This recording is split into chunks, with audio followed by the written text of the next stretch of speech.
Mañana está en this. Tapi aku juga sudah bodoh ah. Tapi apa? Masalah minta aku pasti ada yang akan terjadi. Karena kota. Jadi saya jadi yang ada minimum untuk bahasa.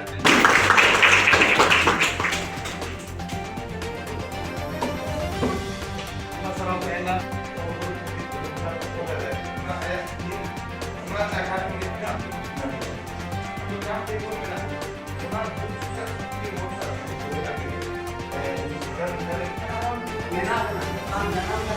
Ako ang mababawa sa akin hindi ako. Mga bisip pan.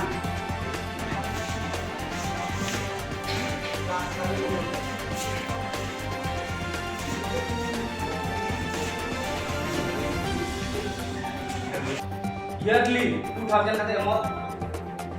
সরকারি জিকোরে এমগুলো হেনা কোয়া চাকরিতে জিকো হেনা আজি সদৌ চাওতাল ছাত্ৰ সন্থাৰ কাৰ্বি আংলং জিলাৰ উদ্যোগত অনুষ্ঠিত হোৱা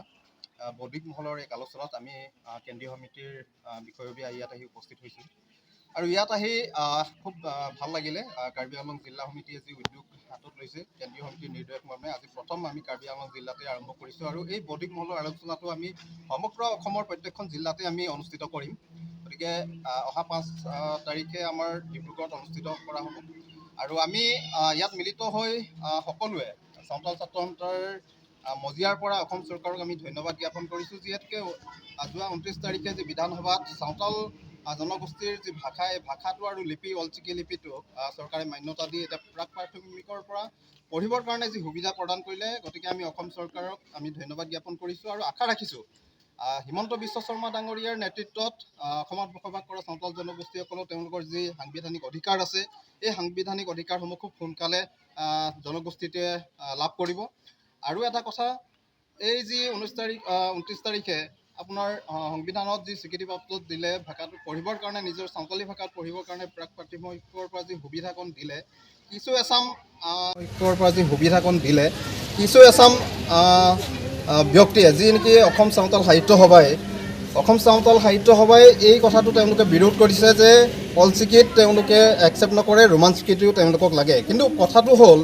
আজি চাওক চাওতাল জনগোষ্ঠী হৈছে এক প্ৰাকৃতিক জনগোষ্ঠী প্ৰকৃতিৰ লগত তেওঁলোকে জড়িত থকা এক জনগোষ্ঠী যিহেতুকে চাওতালসকলৰ নিজস্ব ভাষা সাহিত্যৰ পৰা আৰম্ভ কৰি তেওঁলোকৰ নিজস্ব সাজ পোছাক সকলো ধৰণৰ থকা স্বত্তেও আজি মাঝি থান জাহেৰ থান এই সকলোখিনি আছে আৰু তেখেতসকলে মাৰাংবুৰুক আৰাধনা কৰি জাহেৰ থান মাঝি থানত তেওঁলোকে এই যি আমাৰ পূজা অৰ্চনা কৰা হয় কিন্তু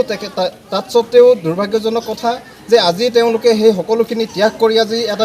অন্য এটা দিশলৈ আগবাঢ়ি গৈছে গতিকে আমি সদৌ চাওতাল ছাত্ৰ সন্থাই এই কাৰ্যক আমি কেতিয়াও মানি লোৱা নাই আৰু তেখেতসকলক আমি এই মজিয়াৰ পৰা সকীয়াই দিছোঁ অনাগত দিনবিলাকত যাতে তেওঁলোকে চাওতাল জনগোষ্ঠীক বিভ্ৰান্তি নকৰে যদি তেনেকুৱা ধৰণৰ বিভ্ৰান্তি কৰিবলৈ আগবাঢ়ে তেতিয়া আমি সদৌ চাওতাল ছাত্ৰ সন্থাই কিন্তু ইয়াৰ মানে বিহিত ব্যৱস্থা তেখেতসকলক বিশেষকৈ আমি যিটো যোৱা 29 তাৰিখে অসম চৰকাৰে যিটো আমাৰ অলচিকিক মান্যতা দিছে বা অসমত যিটো পঢ়িবলৈ আমাক এটা স্বীকৃতিক আজি এছাম আমাৰ চাওতাল মানুহে বিৰোধ কৰি আছে এতিয়া আমি বিশেষকৈ তেখেতসকলক এই মজিয়াৰ পৰা সকীয়াই দিছোঁ যে তেওঁলোকে অলচিকি বিৰোধী বন্ধ কৰক অন্যথা অনাগত দিনত ইয়াৰ পৰিণতি তেখেতসকলে ভুগিব লাগিব আমি সদৌ চাওতাল ছাত্ৰ সন্থা কাৰ্বি আংলং জিলা সমিতিয়ে এই মঞ্চৰ পৰা তেখেতসকলক স্পষ্টভাৱে সকীয়াই দিছোঁ আজি সদৌ চাওতাল ছাত্ৰ সন্থা কাৰ্বি আংলং জিলা সমিতিৰ উদ্যোগত এটা বৌদ্ধিক আলোচনা অনুষ্ঠিত কৰা হয় এই বৌদ্ধিক আলোচনাৰ মূল উদ্দেশ্যটো হৈছে শেহতীয়া চাওতাল জনগোষ্ঠীৰ যোৱা 29 তাৰিখে অসম বিধানসভাত সৰ্বদলীয় অধিৱেশনত অসম চৰকাৰী ভাষা সংশোধনী বিধেয়কখন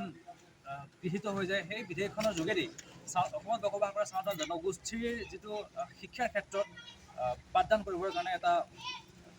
মিডিয়াম অফ ষ্টেচন হিচাপে চাওতালী ভাষাত অলচিকি ভাষাটো তেখেতসকলে গ্ৰহণ কৰিছে গতিকে আমি সমূহ অসমবাসী অসমত বসবাস কৰা আমি 12 লাখ চাওতাল জনগোষ্ঠী উৎফুল্লিত হৈছোঁ আমি অসম চৰকাৰক এই মঞ্চতে আমি ধন্যবাদ জ্ঞাপন কৰিছোঁ যে চাওতাল জনগোষ্ঠীৰ কাৰণে ইমান বৃহৎ পদক্ষেপ গ্ৰহণ কৰাৰ কাৰণে ছাত্ৰ সন্থাই আজি অসম চৰকাৰক ধন্যবাদ জ্ঞাপন কৰিছোঁ তাৰ সাময়িকভাৱে অসমত বসবাস কৰা এছাম চাওতাল জনগোষ্ঠীৰ মানুহে এই অলচিকিটো তেখেতসকলে বিৰোধ কৰি আৰু ৰোমান চিকিটো তেখেতসকলে ছাপোৰ্ট কৰাৰ আমি তেখেতসকলৰ ইতিমধ্যে তেখেতৰ বাৰ্তা আমি পাইছোঁ গতিকে তেখেতসকলক আমি সদৌ চাওতাল ছাত্ৰ সন্থাই সকীয়াই দিছোঁ যাতে যদি আপোনালোকে চাওতাল হয় প্ৰকৃততে আপোনালোকে অলচিকিটো নিজৰ কৰক আৰু যিহেতু অলচিকি হৈছে চাওতাল জনগোষ্ঠীৰ এটা পৰিচয় আৰু নিজৰ পৰিচয়টো আপোনালোকে অক্ষুণ্ণ ৰাখক আৰু নহ'লে অনাগত দিনত যদি আপোনালোকে অলচিকিটো বিৰোধ কৰে তেতিয়া ইয়াৰ পৰিণাম আপোনালোকে ভুগিব লাগিব। মহল সভাতে আমি যিহেতু চাওতাল জনগোষ্ঠীৰ বিভিন্ন দিশৰ ক্ষেত্ৰত আলোচনা কৰা হয় যদিও তাৰ উপৰিও শেহতীয়া অসমৰ যিটো পৰিস্থিতি হৈছে, অসমত যিহেতু আমি দেখিবলৈ পাইছোঁ যে স্মাৰ্ট মিটাৰে অসমৰ জনসাধাৰণ মানুহক অতিকৈ আৰ্থিকভাৱে জুৰুলা কৰিছে। সেইকাৰণে আমি অসম চৰকাৰক এই মঞ্চৰ পৰাই অসম চৰকাৰক আমি অনুৰোধ জনাইছোঁ যে এই স্মাৰ্ট মিটাৰটো পৰিহাৰ কৰি যাতে অসমৰ মানুহখিনি, অসমৰ দুখীয়া জনসাধাৰণক যাতে সকাহ প্ৰদান কৰিব কাৰণে অনুৰোধ জনাইছোঁ। লগতে অসমত চলি অহা নাৰী নিৰ্যাতনা অত্যাধিক বৃদ্ধি পাইছে। গতিকে আমি সদৌ চাওতাল ছাত্ৰ সন্থাই অসম চৰকাৰক আমি দাবী জনাইছোঁ যাতে প্ৰত্যেকটো অঞ্চলতে আমাৰ প্ৰত্যেকটো আই মাতৃ নাৰীক আমি যাতে সুৰক্ষা প্ৰদান কৰিব পাৰোঁ, তাৰ বাবে অসম চৰকাৰে তেখেতসকলক সুৰক্ষাটো নিশ্চিত কৰিব লাগে।